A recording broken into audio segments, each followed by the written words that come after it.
నమస్తే welcome to Sri power news. ముందుగా headlines. Janasena అధినేత పవన్ కళ్యాణ్ పై ప్రశంసలు కురిపించిన ప్రధాని నరేంద్ర మోడీ. పవన్ అంటే వ్యక్తి కాదు తుఫాన్ అని ప్రశంస.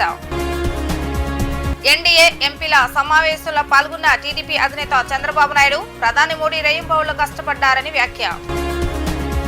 ఢిల్లీలో ఎన్డీఏ సభపక్ష నేతను ఎన్నుకునే కార్యక్రమంలో పాల్గొన్న జనసేన అధినేత పవన్ కళ్యాణ్ మోడీ ప్రధానిగా ఉన్నంత వరకు ఏ దేశానికి భారత్ తలొగ్గదని వెల్లడి. జనసేన అధినేత పవన్ కళ్యాణ్ పై ప్రధాని నరేంద్ర మోడీ ప్రశంసలు కురిపించారు. ఇక్కడ కూర్చున్న వ్యక్తి పవన్ కాదు తుఫాన్ అని ప్రత్యేకంగా అభినందించారు. దక్షిణాది రాష్ట్రాల గురించి ప్రస్తావించిన సందర్భంగా ఏపీ నేతలను ఆయన ఈ సందర్భంగా కొనియాడారు. పాత పార్లమెంట్ భవన్లో ఎన్డీఏ ఎంపీల సమావేశం నిర్వహించారు. కూటమి లోక్సభ పక్ష నేతగా మోడీ పేరును బీజేపీ నేతలు అమిత్ షా, రాజ్నాథ్ సింగ్, నితిన్ గడ్కరీ ప్రతిపాదించారు. భాగస్వామ్య పార్టీలు దీనికి మద్దతు పలుకుతూ మోడీని ఏకీగ్రవంగా ఎంచుకున్నట్లుగా ప్రకటించాయి. ఈ సందర్భంగా మోడీ మాట్లాడుతూ ఏపీలో దక్కిన విజయం ప్రజల ఆకాంక్షలకు అద్దం పట్టిందన్నారు. చంద్రబాబు నాయుడుతో కలిసి చారిత్రాత్మక విజయం సాధించామన్న ఆయన ఈ సమావేశంలోనూ పవన్ ను ప్రత్యేకంగా అభినందించారు. పవన్ కళ్యాణ్ అంటే పవనం కాదని సునామీ అని ప్రశంసించారు. ఆంధ్రప్రదేశ్ ప్రజలు తమకు అతిపెద్ద బహుమతి ఇచ్చారన్నారు. ఏపీలో ఎన్డీఏ కూటమి చారిత్రక విజయం సాధించిందని చంద్రబాబు నాయుడు తాను చెప్పారని ఆయన గుర్తు చేసుకున్నారు.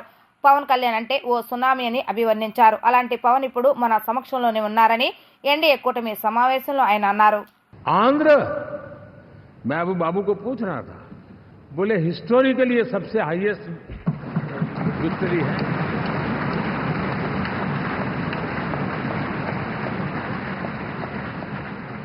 और ये जो यहाँ दिखता है ना पवन, ये पवन नहीं आंधी है.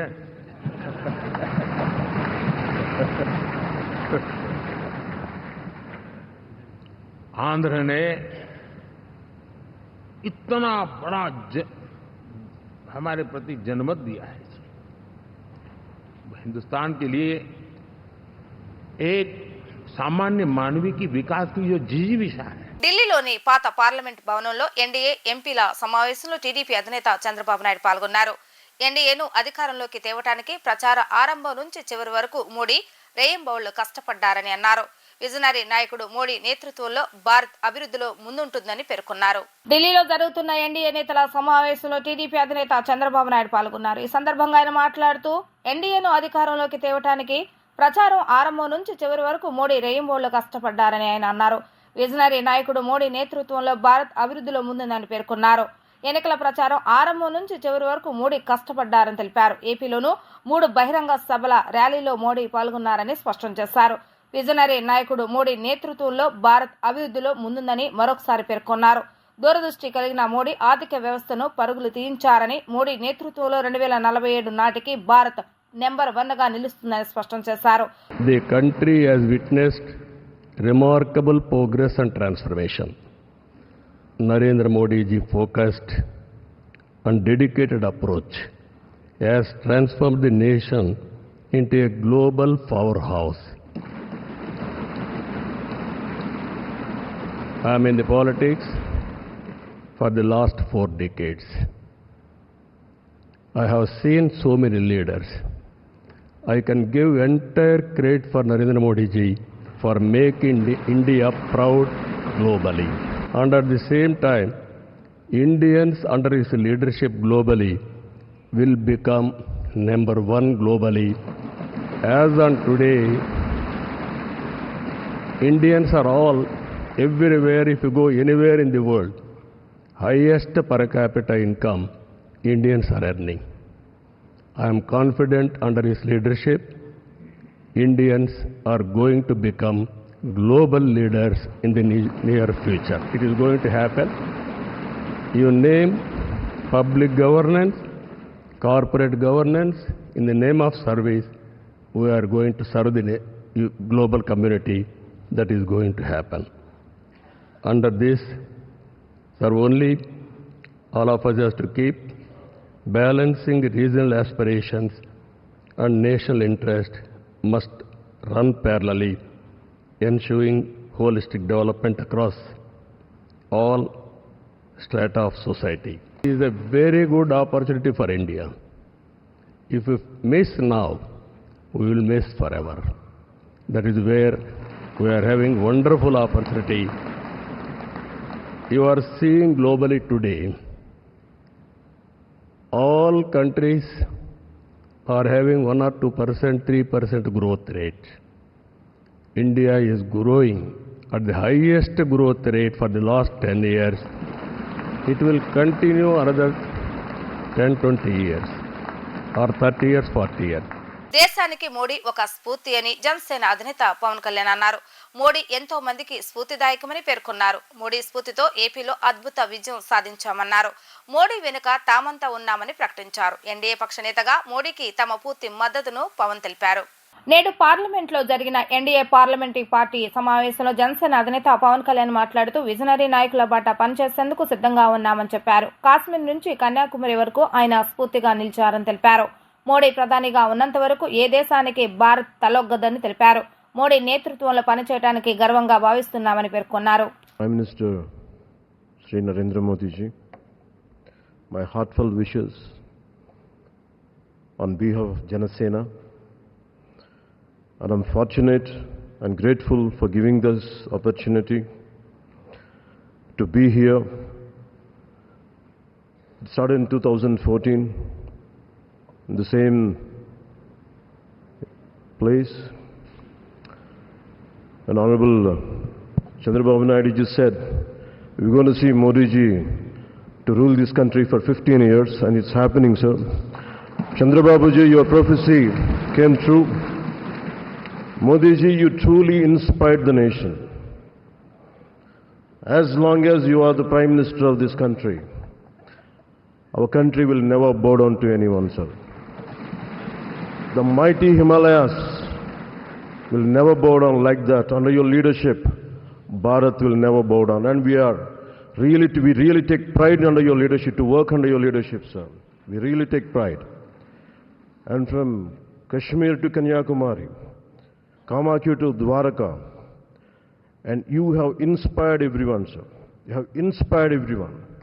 We all rally behind you. We all rally behind you. The way you have triggered us to serve the nation, the kind of patriotism you have instilled in us by your actions, by your words, by your deeds, and the kind of development you had shown us in the progress. And sir, I'm deeply honored, and for listening to us, for looking at Andhra Pradesh. Under your guidance, under your support, we are able to sweep the polls. We got 91% victory there. We got completely, in legislature, we had got 91% success. It's all because of your guidance. It's all because of your leadership, sir. I'm grateful to you. We're all grateful to you. On behalf of Janasena Party, I support Shri Narendra Modi ji as the leader of the NDA Parliamentary Party. To all the eminent senior parliamentarians and the new parliament members, I wish you very best. To honorable senior leaders and NDA partners, to you all, my heartfelt namaskars to you, sir. Thank you and Jai Hind, sir. Andhra Pradesh రాష్ట్ర ప్రభుత్వ ప్రధాన కార్యదర్శిగా నీరబ్ కుమార్ ప్రసాద్ శుక్రవారం వెలగపూడి రాష్ట్ర సచివాలయంలో బాధ్యతలను స్వీకరించారు. తిరుమల తిరుపతి దేవస్థాన వేద పండితులు మరియు విజయవాడ శ్రీ బ్రహ్మరామ మల్లికార్జున స్వామి దేవస్థాన వేద పండితుల ఆశీర్వచనాల మధ్య సిఎస్ గా బాధ్యతలు స్వీకరించారు. ఈ కార్యక్రమంలో జిఏడి కార్యదర్శి Suresh Kumar, special CS Gopalakrishna Dwivedi, PCCF Y Madhusudan Reddy, IT కార్యదర్శి కె శశిధర్, సర్వీసెస్ శాఖ కార్యదర్శి పి భాస్కర్, కార్యదర్శి శ్రీధర్ తదితర శాఖల కార్యదర్శులు పాల్గొన్నారు. I thank the government for giving me this opportunity. It's a privilege to work under the visionary leadership of our Honorable Chief Minister, Shri Nara Chandrababu Naidu Garu. I seek the cooperation and assistance of all the government officers, staff, all the people, all the stakeholders in this endeavor of ours to bring the state of Andhra Pradesh onto the road of development. Thank you all. and look forward to your cooperation.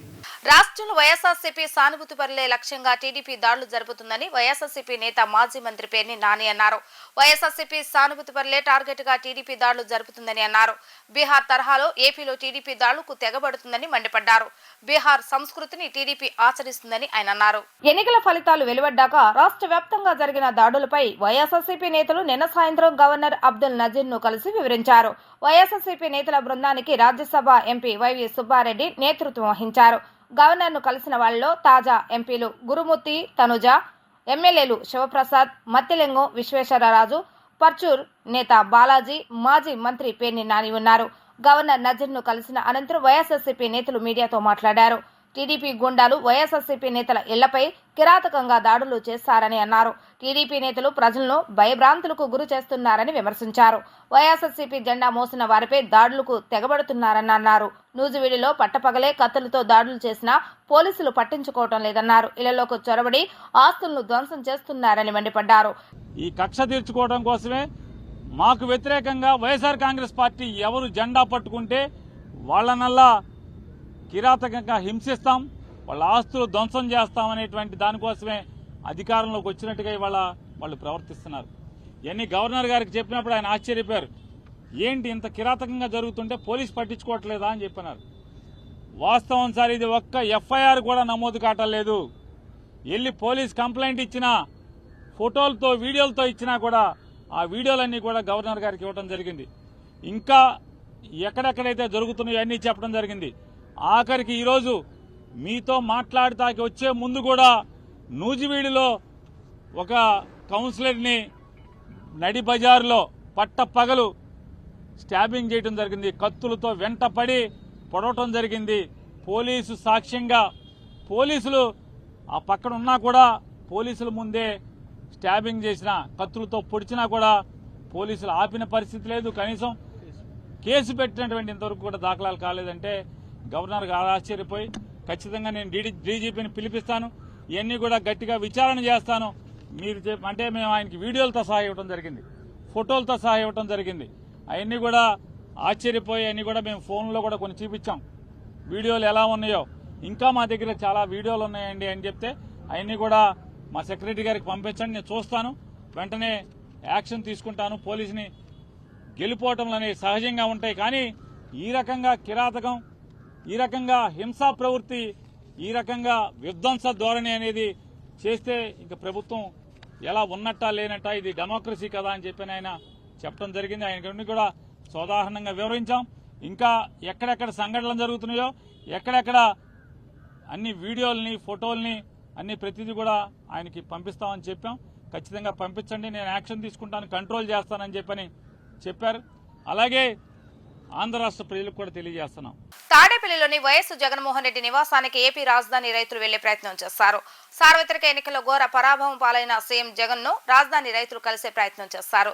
పూల బొకేలతో ఆయన ఇంటికి చేరుకునేందుకు మహిళా రైతులు చేసిన ప్రయత్నాలను పోలీసులు అడ్డుకున్నారు. గత 5 సంవత్సరాలుగా తమకు పోరాటాలు చేయడం నేర్పిన జగన్ కు ప్రత్యేక కృతజ్ఞతలు తెలిపారు. ఇంట్లో ఉండి గరిటెలు తిప్పే తమకు జెండాలు పట్టుకుని ఉద్యమాలు చేయడం నేర్పిన ఘనత జగన్దే అంటున్న అమరావతిల రైతులతో మా ప్రతినిధి లిఖిత ఫేస్ టు ఫేస్. గత 5 సంవత్సరాలుగా ఏకైక రాజధానిగా అమరావతి ఉండాలని చెప్పి కఠోర దీక్ష చేశారు అమరావతి రైతులు. ఇవాళ మా ఆపద్ధర్మ ముఖ్యమంత్రి వైఎస్ జగన్మోహన్ రెడ్డిని కలవటానికి కూడా అమరావతి రైతులు వెళ్ళారు. వాళ్ళని అడిగి తెలుసుకుందాం అసలు ఎందుకు వెళ్ళారు. మేడం చెప్పండి, అసలు ఎందుకు వెళ్ళారు? ఆపద్ధర్మ ముఖ్యమంత్రి గత 5 సంవత్సరాలుగా మిమ్మల్ని కలిసే ప్రయత్నం కూడా చేయలేదు. ఎన్నో మొత్తం చెప్పు దెబ్బలు, అదేవిధంగా లాఠీ చార్జులు తిన్న పరిస్థితి మీరు చూసారు. ఎలా చూసారు అంటే ఇప్పుడు ముఖ్యమంత్రి ఇంటికి అసలు ఏమేమి తీసుకుని వెళ్ళారు ఏంటి? ఇవాళ జై అమరావతి, జై ఆంధ్రప్రదేశ్, కూటమి గెలిచిందండి. మాకు అమరావతి నిలిచింది, చాలా సంతోషంగా ఉంది. ఆ సంతోషంలోనే ముఖ్యమంత్రి గారు 5 ఏళ్ల పాటు ఉండి ఆయన అమరావతి రాజధాని, పరిపాలన రాజధాని చెప్పడానికి ఆయన ఇష్టపడలా. ఎంతసేపటికి నేను వైజాగ్ వెళ్తున్నా, రేపు వెళ్తా, మాపు వెళ్తా అని పండగలు పబ్బాల పేరు చెప్పి 270 మంది రైతుల ప్రాణాలు బలిగొన్నాడు ఈ ముఖ్యమంత్రి. ఇప్పుడుండే మాజీ ముఖ్యమంత్రి జగన్మోహన్ రెడ్డి. అంతమంది చచ్చిపోయిన ఒక్క రోజు కానీ ఒక పాలకుడు కానీ ఒక అధికారి కానీ మా దగ్గరకు వచ్చి పరామర్శించిన పాపాను వాళ్ళ ఏంటమ్మా మీరేంటి ఇట్లా కూర్చున్నారని చెప్పేసి 29 ఏళ్లలో ఎన్నో ప్రాణాలు పోతున్నా కూడా మమ్మల్ని బలకరియలేదండి.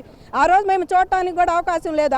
మేము 50 మంది ఉంటే ఆయన మా ముందు 300 మంది నుంచోబెట్టేవాడు పోలీసుల్ని. మేము 50 మంది శిబిరంలో ఉంటే 300 మంది పోలీసుల్ని నుంచోబెట్టేవాడు మా పహారా. ఎందుకంటే పోవడానికి ఆయన ఏదన్నా చేస్తామేమోనని. నిజంగా మేము ఏమీ చేయలేదండి. ఎన్నాళ్ళు అందరూ అనుకుంటున్నారు అమరావతి ఉద్యమం అనేది. ఉద్యమం కాదు, నిరసనే. ఉద్యమం అంటే సమైక్యాంధ్ర ఉద్యమం చూడాలి మీరు. ప్రైవేట్ ఆస్తులు కానీ పబ్లిక్ ఆస్తులు ఇంతవరకు ఒక్క నష్టం కూడా జరగకుండా మేము 5 ఏళ్ళు ఉద్యమం చేసాం. 1633 రోజులు ఈ రోజుకి మా ఉద్యమం. ఇంత చేస్తున్నా కూడా మమ్మల్ని ఆయన ఫ్లెక్సీలు పక్కనే కట్టి ఉంటాయి, పెద్ద పెద్దవి మాకు దగ్గర కట్టినా కూడా ఏ రోజు ఒక దాని మీద మరక కూడా పడకుండా మేము మా ఉద్యమం చేసాం. మేడం, మహిళలను చూడకుండా లాఠీ చార్జ్ చేసిన పరిస్థితి. మీరు ఎన్నో ఇటు సెక్రటేరియట్ ముట్టడిచ్చినారు, కానీ మహిళా పోలీసులని చూడకుండా మగ పోలీసులు కూడా మిమ్మల్ని లాక్కేసిన పరిస్థితి. కానీ ఇవాళ చంద్రబాబు ముఖ్యమంత్రి కాబోతున్నారు, అమరావతిలో ఆయన ప్రమాణ స్వీకారం చేయబోతున్నారు. ఎలా చూస్తారేంటి? చాలా ఆనందంగా ఉందండి. బాబు గారే అప్పుడు మా దగ్గర భూములు అవి ఉన్నప్పుడు బాబు గారి ప్రభుత్వంలోనే ఆయనే ముఖ్యమంత్రిగా ఉన్నాడు. ఆయన ఉన్నప్పుడు ఆయన 5 ఏళ్ళు మాకేమీ బాధ అనిపించలేదండి. పనులన్నీ చక్కగా జరుగుతున్నాయి. బిల్డింగులు కానీ ఎమ్మెల్యే ఎంపీలు ఎమ్మెల్యేలు ఎమ్మెల్సీ మరి ఐఏఎస్ ఆఫీసర్లు గజిటెడ్ ఆఫీసర్లకు అన్నీ ఇల్లాస్ మొత్తం కట్టడానికి ఆయన అన్నీ ఓపెన్ చేస్తే అవి 50% 90% అయినవి కూడా ఆపేశాడు ఈయన కట్టకుండా. అప్పుడు గడితే చాలా శరవేగంగా రాజధాని అసలు చూడమనుకున్నాం మేము భూములు ఇచ్చేటప్పుడు. కానీ చాలా స్పీడ్గా కట్టి రాజధాని ఎంత బాగుందో, మా ఊరు ఎంత సందడిగా ఉందో అనుకునే విధంలో నిజంగా ఈ జగన్మోహన్ రెడ్డి అని ఆయన గెలిచి నాశనం చేశాడండి రాజధాని అంతా కూడా. అక్కడ అన్నీ కూడా అసలు ఇప్పుడు కట్టే మొత్తం ఆపేసి అంతా ఆగమాగం చేసి నా సొమ్ము కాదు ఇక్కడ ప్రజావేదిక పడేశాడు రాగానే. నా సొమ్ము కాదు ఇది ప్రజలదే, వాళ్లే చేస్తారని. అట్లాంటి ఆయనకు ప్రజలు ఎందుకు కొట్టేస్తారు? కాబట్టి మమ్మల్ని ఎన్నో కేసులు పెట్టారు, కొట్టారు, మా జుట్టే లాగారా, చెవులే బీకారా. పోలీసులు ఆడ పోలీసుల కన్నా మగ పోలీసులు కూడా మా మీద ఉసిగొల్పి బ్యాడ్జీలు లేకుండా వచ్చి యూనిఫామ్ వేసుకొని మా మీద ఒక ఉచ్చిగొల్పిన వాళ్ళు రౌడీలను కూడా తీసుకొచ్చేసాడండి యూనిఫామ్ వేసుకొని. అలాంటి గనుడు ఈయన ఎవరో జగన్మోహన్ రెడ్డి. కాబట్టి ఇవాళ ఆయన ఒకటే మేము చెప్పదలుచుకున్నామండి. ఇవాళ అయితే బాబు గారు వచ్చారు, బాబు గారితో రిక్వెస్ట్ చేసి మళ్ళీ మేము సిఆర్డీఏ చట్టం కొనసాగించేటట్టు ఏర్పాట్లు చేసుకుంటాం. మా కవుళ్ళు కానీ అసైన్డ్ భూములు కవుళ్ళు కానీ అవి ఏమి ఇంతవరకు ఆయన వేయలేదు. పాపం ఎస్సీలకి ఇంతవరకు వాళ్ళకి అందరికీ కావాలని చెప్పి మేము బాబు గారిని మళ్ళీ రిక్వెస్ట్ చేసుకొని తప్పకుండా మా హక్కులు మేము సాధించుకుంటాం సిఆర్డీఏ చట్టంలో. ఇవాళ ముఖ్యమంత్రి ఇంటికి ఎందుకు వెళ్ళామంటే ఆయన్ని అభినందిద్దామని. చక్కగా నువ్వు ఇన్నాళ్ళు నువ్వు చేసిన పనులకి రాష్ట్రం అంతా ఒక తాటి మీదకి వచ్చి ఇవాళ ఇన్ని సీట్లు గెలిపించి తెలుగుదేశం పార్టీని కానీ జనసేన బీజేపీ 3 కూటమిని గెలిపించి నువ్వు మంచి పని చేసావని ఆయన అభినందించడానికి వెళ్ళామండి. అదే ఆయన ఇలా చేయకపోతే ఇన్ని సీట్లు వచ్చాయి కాదు కదా. ఆయన చేసి ఆడవాళ్ళకు కూడా మంచి పోరాట పటిమ నేర్పాడు. మాకు కూడా మేము ఇంట్లో నుంచి బయటకు వచ్చిన ఆడవాళ్ళం కదా, దానికి కూడా జగన్మోహన్ రెడ్డి గారి అభినందనలు తెలుపుదామని ఫ్రూట్స్ బొకేలు మా ఇళ్లలో బండినియ్యి మా చేతులతో కట్టినయ్యే తీసుకెళ్తే మరి పోలీసులు బానీలేదు.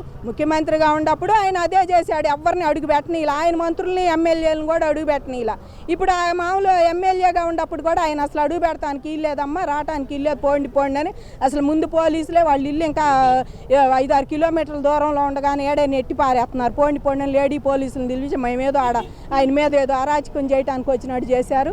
ఇప్పటికైనా ముఖ్యమంత్రి కోటే చెబుతున్నాడు, మేము చేసిన నిరసన కార్యక్రమం మా ఏడుపు మా ఉధృతం తగిలి ఈ జగన్మోహన్ రెడ్డి అనే ఆయన కొట్టుకుపోయాడు. అందులో ఇప్పటికి కూడా ఇంకా కొట్టుకుపోతాడు. ఈ 11లో కూడా ఆయనకి ఎన్ని ఉంటాయో తెలియదు. 11 మందిలో కూడా జారిపోయే వాళ్ళు చాలా మంది ఉంటారు. ఇప్పటికైనా నీ పని నువ్వు చేసుకొని ధర్మాన్ని రక్షిస్తే అది నేను రక్షించిద్ది. అంతేగాని నువ్వు ధర్మాన్ని రక్షించకుండా అది కాపాడదంటే నేను కాపాడదు. మేము కోరుకునేది ఇదే. ఇప్పటికైనా జగన్మోహన్ రెడ్డి జాగ్రత్తగా నీ పని నువ్వు చేసుకో. నువ్వేం చేసుకోవాలో నీకే తెలుసు. మీరు ఇలాంటి పనులు చేసి ఇంకా జనానికి దూరం అవుతారు. ఇప్పుడు ఆల్రెడీ దూరం అయ్యే పనిలో నుంచి అదేలే మీరు చేసేది. ఇక్కడ మనతో మాట్లాడటానికి మరికొంత అమరావతి రైతులు ఉన్నారు. మొదటి రోజు నుంచి కూడా ఈవిడ చాలా ఉధృతంగా ఏకైక రాజధాని అమరావతిగానే కొనసాగాలని చెప్పి కూడా పోరాట పటిమతో ఉన్నారు. ప్రస్తుతం ఆవిడ మనతో ఉన్నారు. మేడం చెప్పండి, ఎలా చూస్తారు ఈ జగన్మోహన్ రెడ్డి ఓటమి? ఎలా చూస్తారు? చంద్రబాబు గెలుపుని ఎలా చూస్తారు? 2015లో అమరావతి శంకుస్థాపన జరిగిందండి. అమరావతి శంకుస్థాపన జరిగిన తర్వాత అమరావతి 4 సంవత్సరాలు ట్రావెల్ చేసింది. ఏ అడ్డు ఆటంకం లేకుండా ట్రావెల్ చేసింది. ట్రావెల్ చేసిన తర్వాత 2019లో జగన్మోహన్ రెడ్డి ముఖ్యమంత్రి అయిన తర్వాత మరి ఈ 3 రాజధానులు అని చెప్పి తీసుకొచ్చాడు. 3 రాజధానులు అని చెప్పి తీసుకొచ్చాడు. అసెంబ్లీ సాక్షిగా ఒప్పుకొని ఇక్కడే కొంపకట్టుకున్నానని చెప్పి మరి అమరావతి రాజధాని కాదు 3 రాజధానులు అని చెప్పి ఆ రోజు ఎప్పుడైతే అనౌన్స్ చేశాడో ఆ రోజు నుంచి మరి రోడ్ల మీదకి వచ్చి నిరసన తెలియజేశాము. ఆ రోజు నుంచి పోరాడుతానే ఉన్నాం. మా పోరాటంలో మరి రాష్ట్రంలో ప్రతి ఒక్కరూ కూడా మాకు చేయూతనిచ్చి సంపూర్ణ మద్దతునిచ్చి మీకే అమరావతి రాజధాని ఉంటుంది, మరి మా మద్దతు మీకు ఉంటుందని చెప్పి ఎన్నో సహకారాలు అందించారు. మళ్ళీ ఎన్ఆర్ఐలే కానీ రాష్ట్ర ప్రజలే కానీ అందరూ కూడా సంపూర్ణ మద్దతునిచ్చి మాకు చేయూతనిచ్చారు. ఎప్పుడైతే మరి ఫస్ట్ పాదయాత్ర జరిగిందో అప్పుడు మ్యానిమస్ తీర్పు అనే ద్వారా మరి హైకోర్టు అమరావతి రాజధానిగా ఉంటుందని చెప్పారు. ఆ రోజు కొంచెం ఊపిరి పీల్చుకున్నాము. తర్వాత ఈ జగన్మోహన్ రెడ్డి మళ్ళీ కేసులు పెట్టి ఒక్కొక్కళ్ళ మీద 25-30 కేసులు ఉన్నాయి మా మహిళల మీద. మరి ఆ కేసులు పెట్టి మమ్మల్ని దుర్గమ్మ గుడికి కూడా బానివ్వకుండా, మరి న్యాయస్థానం టు దేవస్థానానికి కూడా బానియకుండా ఎన్నో అడ్డు ఆటంకాలు కలిగించి ఇవాళ కనకదుర్గమ్మ గుడికి బానియకుండా, వెంకటేశ్వర స్వామి గుడికి బానియకుండా మరి అట్లా అడ్డుకట్ట వేశాడు. భగవంతుడు అనేవాడు ఉంటాడు అని చెప్పి పదే పదే జగన్మోహన్ రెడ్డి మాట్లాడతాడు. ఇవాళ ప్రజలకి ఏదైతే ఇచ్చాడో జగన్మోహన్ రెడ్డి అదే రిటర్న్ గిఫ్ట్ మళ్ళీ జగన్మోహన్ రెడ్డికి ప్రజలు ఇచ్చారు. మమ్మల్ని రోడ్డు మీద పెట్టాడు. ఈరోజు రాష్ట్ర ప్రజలందరూ కూడా రోడ్డు మీద నిలబెట్టాము. ఈరోజు ఏదైతే మరి ఫస్ట్ పాదయాత్ర అయిపోయిన తర్వాత జగన్మోహన్ రెడ్డిని ఏదైతే గద్దె దించడం లక్ష్యంగా పెట్టుకున్నామో అదే ప్రకారంగా అమరావతి రైతులేంటి ఆంధ్రప్రదేశ్ ప్రజలందరూ కూడా గద్దె దించే లక్ష్యంగానే ముందుకు సాగి ఇప్పటి వరకు మేము ఆయన్ని 11 సీట్లతోటి పక్కన కూర్చోబెట్టాము. ఎప్పుడైనా భగవంతుడు అనేవాడు స్క్రిప్ట్ రాస్తాడు. మాకు మీరు ఎలాగే ఉండాలి, అమరావతి లేదు అని చెప్పి అమరావతికి మాకు ఎప్పుడైతే స్క్రిప్ట్ రాశాడో ఈరోజు మేము రాష్ట్ర ప్రజలు అమరావతి రైతులు ఆయనకి స్క్రిప్ట్ రాసి పక్కకు పెట్టాము. ఇదే మా విజయం, ఘన విజయం. ఇంతటి భారీ విజయాన్ని, ఇంతటి మమ్మల్ని బయటికి తీసుకొచ్చి మాలో ఇంత టాలెంట్ ఉందని నిరూపించిన జగన్మోహన్ రెడ్డి కూడా ఈరోజు మేము ఒకటే అడుగుతున్నాము. నిన్న ప్రెస్ మీట్లో మాట్లాడుతున్నాడు, ఏడుస్తా మాట్లాడుతున్నాడు. నువ్వేం చేసావు ప్రజలకి, నువ్వు రాష్ట్ర ప్రజలకి ఏం చేసావు, నువ్వు నా అవ్వ తాతకి ఇచ్చానంటున్నావు, బంధువుల దగ్గర డబ్బులు అప్పులు తీసుకొచ్చి ఏమని తీసుకొచ్చి నువ్వు సంక్షేమ పథకాలు ఇచ్చావా? ఏమి ఇవ్వలేదు కదా. నీ జేబులో డబ్బులు పెట్టి ఏమైనా సంక్షేమ పథకాలు ఇవ్వలేదు కదా. ఒక చేత్తో 10,000 ఇచ్చి ఇంకో చేత్తో 20,000 లాక్కున్నావు. అది మాకు ఇంతవరకు కౌళ్ళు లేదు. రైతు కూలీలకి 5,000 ఇచ్చావు, కరెక్టే ఇవ్వాలి, అది సిఆర్డి అగ్రిమెంట్లో ఉంది. కానీ మాకెందుకు ఇవ్వలేదు కౌళ్ళు? ఇంతవరకు కౌళ్ళు వేయలేదు. మేము ఎలా బతకాలి? మాకు కౌళ్ళు వేయకుండా ఈ రోజు వరకు మమ్మల్ని ఏడిపించిన ఉసురు, మా అమరావతి రైతులు ఉసురు, మమ్మల్ని ఎన్ని పెయిడ్ ఆర్టిస్టులే అన్నాడో, మా చీరలే లాగారో పోలీసులు, ఎంత ఉసిగొల్పాడో జగన్మోహన్ రెడ్డి. అలాంటి ఉసురు, మా రైతులు ఉసురు తగిలి ఇవాళ మట్టి కొట్టుకుపోయింది వైసీపీ పార్టీ. ఇవాళ మట్టి కొట్టుకుపోయాడు జగన్మోహన్ రెడ్డి. 11 సీట్లే సింగిల్ డిజిట్ వచ్చింది అనుకున్నాము. సింగిల్ డిజిట్ కాకుండా భగవంతుడు ఏదో కొంచెం దయ చూపించి 111 ఇచ్చాడు. ఇంకా ముందు రోజుల్లో ఆ 111 కూడా జగన్మోహన్ రెడ్డి పక్కన ఉంటాయని మేమైతే నమ్మట్లేదు. అందరూ కూడా జంప్ అయ్యే పరిస్థితి వచ్చింది. జగన్మోహన్ రెడ్డి ఒంటరిగా మిగిలిపోతాడు. జగన్మోహన్ రెడ్డి నేను పేదవాడిని అంటున్నాడు. పేదవాడు కాదు, ధనికుడు. జగన్మోహన్ రెడ్డి రిచెస్ట్ సీఎం కంట్రీలోనే. అలాంటి రిచెస్ట్ సీఎం అహంకారి. ఆ అహంకారి అతను చేసిన తప్పులే ఇవాళ శాపంగా మారి అతన్ని పదవీచ్యుతుని చేసినాయి. మేడం, అదేవిధంగా 12వ తారీఖున అమరావతి రాజధానిలో టీడీపీ అధినేత చంద్రబాబు ప్రమాణ స్వీకారం చేయబోతున్నారు. ఎలా చూస్తారు? చంద్రబాబు నాయుడు గారు ప్రమాణ స్వీకారం చేస్తాడు. ఎందుకంటే అభివృద్ధి ప్రదాత, అమరావతి సృష్టికర్త కాబట్టి, అభివృద్ధి చేసినటువంటి పరిస్థితులు ఉన్నాయి కాబట్టి, మంచి నాయకుడు కాబట్టి, అలాంటి నాయకుడు వస్తేనే రాష్ట్రం అభివృద్ధి చెందుతుంది, అమరావతి అభివృద్ధి చెందుతుంది అని చెప్పి మేము నమ్మాము. రాష్ట్ర ప్రజలందరూ కూడా నమ్మారు. ఎందుకంటే ఈ ప్రభుత్వం, గత ప్రభుత్వం అంటే జగన్మోహన్ రెడ్డి ప్రభుత్వంలో ఆంధ్రప్రదేశ్ ప్రజలందరూ కూడా బాధితులే. ప్రతి ఒక్క కుటుంబం కూడా బాధితులే. చంపటాలు, దౌర్జన్యాలు, గోండాయిజం అన్నీ చేసి ఈరోజు జగన్మోహన్ రెడ్డి అనే అహంకారి ఇవాళ రోడ్డు మీద కూర్చున్నాడు అని అంటే ఇవాళ ఎవ్వరికి కూడా జాలి, దయ అనేది లేదు. ముందు రోజుల్లో కూడా ఇతను ఎమ్మెల్యే కాదు కదా, నెంబర్ వార్డుగా కూడా పనికిరాడు ఈ జగన్మోహన్ రెడ్డి. జై అమరావతి. మొత్తం మీద చూసుకున్నట్లయితే అమరావతి రైతుల ఉసురు ఖచ్చితంగా తగులుతుందని చెప్పి ఎవరైతే ఈ గత 5 సంవత్సరాలుగా టీడీపీ అధినేత చంద్రబాబు తమకు సపోర్ట్ చేశారని, మొత్తం మీద ఈ 5 సంవత్సరాల పోరాట పటిమను తమకు నేర్పించిన ముఖ్యమంత్రి ఆపద్ధర్మ ముఖ్యమంత్రి వైఎస్ జగన్మోహన్ రెడ్డికి కృతజ్ఞతలు తెలిపారు అమరావతి రైతులు. ఇవాళ ఏదైతే తాడేపల్లిలోని నివాసంకు వెళ్తే పోలీసులు తమను అడ్డుకున్నారు. ఇటు అధికారంలో ఉన్నప్పుడు అడ్డుకున్న పోలీసులు ఇవాళ థ్యాంక్స్ చెప్పడానికి వెళ్ళినా కూడా అడ్డుకుంటున్నారని చెప్పి కూడా అమరావతి రైతులు కూడా చెప్తున్న పరిస్థితి. మొత్తం మీద చూసుకున్నట్లయితే అమరావతిని ఏకైక రాజధానిగా అప్పుడు ఎవరైతే ముఖ్యమంత్రిగా ఉన్న చంద్రబాబు ప్రకటించారో, తర్వాత హైకోర్టులో గత 5 సంవత్సరాలుగా హైకోర్టు ఇచ్చిన తీర్పు ప్రకారం, అదేవిధంగా ఇప్పుడు ఏదైతే చంద్రబాబు అమరావతిలో ఏకైక రాజధానిగా టీడీపీ అధినేత చంద్రబాబు ప్రమాణ స్వీకారం చేయబోతున్నారో తామంతా చాలా ఆనందంగా ఉన్నాము. ఖచ్చితంగా టీడీపీ అధినేత చంద్రబాబుని కలిసి తమ గోడును వినిపించుకొని మళ్ళీ అమరావతిలో జరిగే అభివృద్ధి పనులకు శ్రీకారం చుడతామని చెప్పి కూడా ఇక్కడ అమరావతి రైతులు అయితే చెప్తున్నారు. ఇది ఇక్కడ ఉన్న పరిస్థితి. వీడియో జర్నలిస్ట్ విష్ణుతో లిఖిత, డిజిటల్ న్యూస్, ఉండవల్లి నుంచి. రాష్ట్రంలో వైఎస్ బాతిరెడ్డి రాజ్యాంగం ప్రకారం పాలన కొనసాగిందని మాజీ మంత్రి జమ్మలమడుగు శాసనసభ్యులు ఆదినారాయణ రెడ్డి అన్నారు. ఢిల్లీ మద్యం కుంభకోణంలో బాతిరెడ్డి ప్రమేయం కూడా త్వరలో బయటకు వస్తుందని అన్నారు. జగన్ కేసులపై విచారణ వేగవంతం కానుందని ఆయన పేర్కొన్నారు. జమ్మలమడుగు నుంచి కూటమి అభ్యర్థిగా గెలుపొందిన తర్వాత తొలిసారి విజయవాడలోని బీజేపీ రాష్ట్ర కార్యాలయానికి వచ్చిన ఆదినారాయణ రెడ్డి మీడియాతో మాట్లాడుతూ సార్వత్రిక ఎన్నికల్లో ఏపీలో బీజేపీ బలం పెరిగిందని వెల్లడించారు. మొత్తం 10 స్థానాల్లో పోటీ చేస్తే 8 శాసనసభ నియోజకవర్గాలు గెలుపొందాయని పేర్కొన్నారు. 6 ఎంపీ స్థానాలకు 3 చోట్ల విజయం సాధించారని ఆనందం వ్యక్తం చేశారు. వివేకానందరెడ్డి హత్య కేసులో కడప ఎంపీ అవినాష్ రెడ్డి ముద్దాయిగా ఉన్నారని, త్వరలో అతనిపైన చర్యలు ఉంటాయని ఆదినారాయణ రెడ్డి పేర్కొన్నారు. బీజేపీలో చేరేందుకు ఇప్పటికే చాలా మంది వైఎస్ఆర్సీపీ నేతలు సంప్రదింపులు జరుపుతున్నారని తెలిపారు. రాష్ట్ర అభివృద్ధికి విఘాతం కలిగించిన వారి విషయంలో బీజేపీ అధిష్టానం సైతం ఆచితూచి నిర్ణయాలు తీసుకుంటుందని ఆయన వెల్లడించారు. బటర్ తను తింటూ అందరికీ బటర్ మిల్క్ దాంట్లో నీళ్లు పోసి నేను నొక్కినా నువ్వు నొక్కినా అంటే నువ్వు నొక్కినది కూడా చెప్పాలి కదా లోకానికి. అసలు ఈ 11 మంది అంటే తనుగాక 10 మంది 4 ఎంపీలు తనకు వారం రోజుల లోపలనే ఉండే పరిస్థితి లేదు. నిన్న శివప్రకాష్ రెడ్డి అని సునీత మేనమామ గారికి ఒక విషయం ఫోన్ చేసి చెప్పాడు. నాకు కంగ్రాట్ చెప్పడానికి ఫోన్ చేస్తే చెప్పిన within A 1 week time your Pulivendula YSR party is going to be very weak. అంటే ఒక వారం లోపలనే పులివెందల్లో కూడా వైఎస్ఆర్ పార్టీ వీక్ అవుతుంది. మాకు బీజేపీ పార్టీకి సరెండర్ చేస్తాడు. దాసోహం గోవింద వచ్చిన దరిద్రుని మా వాళ్ళు పక్కన పెడతారు. ఆ నామరూపాలు లేకుండా చేయాలి. ఇటువంటి చెత్త పాలన మన ఒక స్టేట్మెంట్ ఇచ్చాడు. నేను 30 ఏళ్ళు పాలన చేస్తాను, ప్రపంచమంతా అతని వైపు చూడాలంట. అయితే కరెక్ట్గా చెప్పినాడు. ఎక్కడ లేని విధంగా ప్రపంచమంతా చూసే విధంగా తప్పులు చేసినాడు. ప్రపంచం అంతా చూసే విధంగా 11+4 సీట్లు మిగిలినాయి. అతను చెప్పినది కరెక్టే. నా వైపే చూడాలంటే చూశారు. ఇప్పుడు ఇంత దరిద్రపు ఓటమి. భారత రాజ్యాంగం పక్కన పెట్టినాడు. భారతీయ రాజ్యాంగం మన మా వాళ్ళు కడపలో అడిగినారు, సార్ ఇంకా ఏమన్నా కేసు పరంగా మీరు ఏం చేస్తారని. వాడు 8వ ముద్దాయిని వాడు హైకోర్టులో బెయిల్ తెచ్చుకున్నాడు. సుప్రీంకోర్టులో కేసు మూవ్ చేసి ఆ బెయిల్ కూడా రద్దు చేపిస్తాడు. నేను పర్సనల్గా నా మీద వ్యక్తిగతంగా కచ్చగట్టినారు కుటుంబం. ఇష్టం వచ్చినట్టు వాళ్ళు చంపి నా మీద పెట్టడం.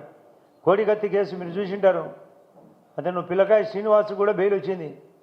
కనీసం కేసులకు అటెండ్ కాడు, సిబిఐ కేసులకు అటెండ్ కాడు, ఈడీ కేసులకు అటెండ్ కాడు.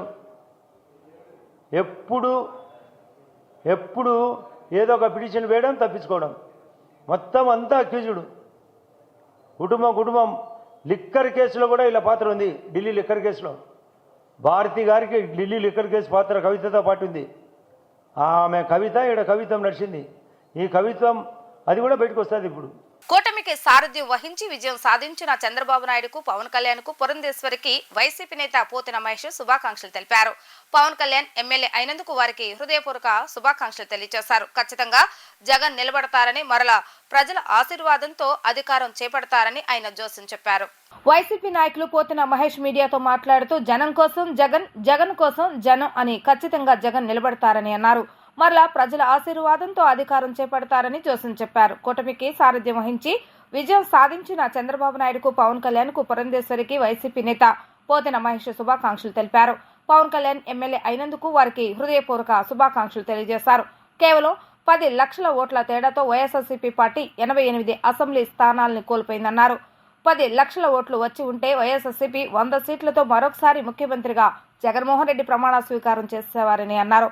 వైఎస్ఆర్సీపీ పార్టీ 5,000 ఓట్ల తేడాతో 19 సీట్లు, 10,000 ఓట్ల తేడాతో 28 సీట్లు, 15,000 ఓట్ల తేడాతో 41 స్థానాలని, అంటే 10 లక్షల ఓట్ల తేడాతో 88 స్థానాలు కోల్పోయిందని వివరించారు. ఈ 88 స్థానాలకు వచ్చిన 11 స్థానాలు కలుపుకుంటే 99 నుంచి 100 స్థానాలతో మరొకసారి అధికారంలోకి వచ్చేదన్నారు. కానీ చాలామంది జగన్మోహన్ రెడ్డి గారికి ఏదో ప్రజల నుంచి ఆదరణ లభించలేదని మాట్లాడుతున్నారు. ఇది కరెక్ట్ కాదు. వైఎస్ఆర్సీపీ పార్టీ ఎలక్షనీరింగ్ చెయ్యకపోవడం వలన, నాయకుల మధ్య సమన్వయం లేకపోవడం వలన కేవలం 5,000 నుంచి 12-13 వేల ఓట్ల వ్యత్యాసంతో 88 స్థానాల్ని కోల్పోయింది. 5,000 నుంచి 12-13 వేల ఓట్లు గనక 88 నియోజకవర్గాల్లో సాధించుంటే ఖచ్చితంగా 88కి 11 కలుపుకొని 99 అంటే 100 నియోజకవర్గాలు గెలుచుకొని జగన్మోహన్ రెడ్డి గారు మళ్ళీ ముఖ్యమంత్రి అయ్యేవాళ్ళు. అదేవిధంగా ఇంకొక చిన్నది కనుక యాడ్ చేసుకుంటే, ఓట్ల వ్యత్యాసం కనుక యాడ్ చేసుకుంటే 4-5 వేల ఓట్ల నుంచి 13-14 వేలకి మరొక 3-4 వేల ఓట్లు కనుక కలుపుకుంటే, అంటే 18 వేల ఓట్లు కనుక సాధించుంటే మరొక 31 స్థానాలు పెరిగాయి. అంటే 119 స్థానాల్లో వైఎస్ఆర్సీపీ పార్టీ గెలిచేది. ఇప్పుడున్న 11 స్థానాలు కూడా జత కలిస్తే 130 స్థానాలు అయ్యాయి. ఇది కేవలం ఎన్ని వేల ఓట్ల తేడా? 4,000 నుంచి 17,000 ఓట్లు తేడాతో వైఎస్ఆర్సీపీ పార్టీ వదిలేసుకున్నటువంటి స్థానాలు 119. ఈ 11 కూడా కలుపుకుంటే 130 స్థానాలు వచ్చాయి. అంటే వైఎస్ఆర్సీపీ పార్టీకి మరొక 10 లక్షల ఓట్లు పడుంటే జగన్మోహన్ రెడ్డి గారు రెండోసారి ముఖ్యమంత్రి అయ్యేవారు. కేవలం కూటమికి వైసీపీ పార్టీకి మధ్య వ్యత్యాసం, ప్రభుత్వ ఏర్పాటుకి వ్యత్యాసం కేవలం 10 లక్షల ఓట్లు మాత్రమే. 2024 ఎన్నికల ఫలితాలు వైసీపీ చేసిన ఆకృత్యాల పాలనకు చెంపపెట్టలాంటిదని ధర్మవరం బీజేపీ ఎమ్మెల్యే సత్యకుమార్ వ్యాఖ్యానించారు. గత 10 సంవత్సరాల్లో దేశవ్యాప్తంగా మోడీ ఆధ్వర్యంలో అభివృద్ధి చూసి ప్రజలందరూ కూటమికి మద్దతు తెలియజేస్తారన్నారు. ఒరిస్సా రాష్ట్రంలోనే సొంతంగా బీజేపీ ప్రభుత్వం ఏర్పాటు చేస్తూనే ఆంధ్రప్రదేశ్లో ఎన్డీఏ కూటమి ప్రభుత్వం ఏర్పాటు చేస్తుందన్నారు. వైసీపీ వ్యతిరేక ఓటుని చేల్చకుండా పవన్ కళ్యాణ్ తీసుకున్న నిర్ణయం గొప్పదన్నారు. ఈ రాష్ట్రంలో 5 సంవత్సరాలుగా 4.5 సంవత్సరాలు కేవలం తాడేపల్లి భవనానికి పరిమితమైన ముఖ్యమంత్రి గత 6 నెలల ప్రజల మధ్యలోకి వెళ్ళి రాజకీయాలు చేస్తూ ఇవాళ ఓటమి తర్వాత కూడా తన ఆ ఫ్యాసిస్ట్ మైండ్ సెట్ని మార్చుకోకుండా ఒక హిట్లర్ లాగా వ్యవహరిస్తూ ఓటమికి కూడా కారణం ప్రజల మీద మోపే ప్రయత్నం చేస్తున్నారు. నేను మంచి చేసి ఉంటే ఓటేయండి అని అన్న వ్యక్తి ఇవాళ ఇటువంటి దారుణమైన ఓటమి తర్వాత ప్రజలు నమ్మి ఒక్క ఛాన్స్ అంటే 101 సీట్లు ఇస్తే 10% సీట్లు తగ్గడమో 20% తగ్గడం లేదా 50% తగ్గడం జరుగుతుంది. కానీ మొత్తం గత ఎన్నికల్లో వచ్చిన సీట్ల కన్నా 10% లోపలే వచ్చాయంటే ఆ విశ్లేషణ చేసుకోకపోగా ప్రజలను నిందిస్తుంటే ఈ వ్యక్తి ఇక మారడు, ఇటువంటి ఆర్థిక నేరస్తుడు, అటువంటి మనస్తత్వం ఉన్న వ్యక్తి ఇక మారడు అన్నట్టుగా ఉంది. ఆయన అంటున్నాడు, నేను ఎన్నో మంచి పనులు చేశాను, సంక్షేమ పథకాలు ఇచ్చాను, బటన్లు నొక్కాను, అయినా ప్రజలు ఎందుకు ఓటు వేయలేదు అని ప్రజలు నిందిస్తున్నారు. ముఖ్యమంత్రి గారు నిజంగా ఆయనకు ఒక మనస్సు ఉంటే తన ఓటమికి కారణాలు ఆయన విశ్లేషించుకొని ఉండాలి. ఒకవేళ విశ్లేషించుకోకపోతే ఎవరినన్నా అడిగి తెలుసుకోవాలి. తను మద్య నిషేధం చేస్తానని చెప్పి ఒక నాసిరకం మద్యాన్ని తనే తయారు చేసి ప్రజల ఆరోగ్యాలతో ఆడుకొని ఎన్నో పుస్తలు తెగడానికి కారణమైన వ్యక్తి ఆ పుస్తలు తెగిన కుటుంబాలకెళ్ళి, అమ్మ మీరు ఎందుకు నాకు ఓటు వేయలేదు, ఆ చిన్న భిన్నమైన కుటుంబాల దగ్గర వెళ్ళి కుటుంబ సభ్యుల దగ్గరికి వెళ్ళి ఓటు వేయలేదంటే వాళ్ళు సమాధానం చెప్తారు, ఎందుకు మీకు ఓటు వేయలేదో, మీ ఓటమికి కారణాలు ఏందో, ఎందుకు లాగిపెట్టి మిమ్మల్ని చెంపదెబ్బ కొట్టారు. వార్తలు ముగించే ముందు హెడ్లైన్స్ మరొకసారి. జనసేన అధినేత పవన్ కళ్యాణ్ పై ప్రశంసలు కురిపించిన ప్రధాని నరేంద్ర మోడీ, పవన్ అంటే వ్యక్తి కాదు తుఫాన్ అని ప్రశంస. ఎన్డీఏ ఎంపీల సమావేశంలో పాల్గొన్న టీడీపీ అధినేత చంద్రబాబు నాయుడు, ప్రధాని మోడీ రేయింబవళ్లు కష్టపడ్డారని వ్యాఖ్య. ఢిల్లీలో ఎన్డీఏ సభపక్ష నేతను ఎన్నుకునే కార్యక్రమంలో పాల్గొన్న జనసేన అధినేత పవన్ కళ్యాణ్, మోడీ ప్రధానిగా ఉన్నంత వరకు ఏ దేశానికి భారత్ తలొగ్గదని వెల్లడి. ఇవి ఈ రోజు వార్తా విశేషాలు. మరలా తిరిగి ప్రసారమే వార్తలు మళ్ళీ కలుద్దాం. అంతవరకు సెలవు, నమస్కారం.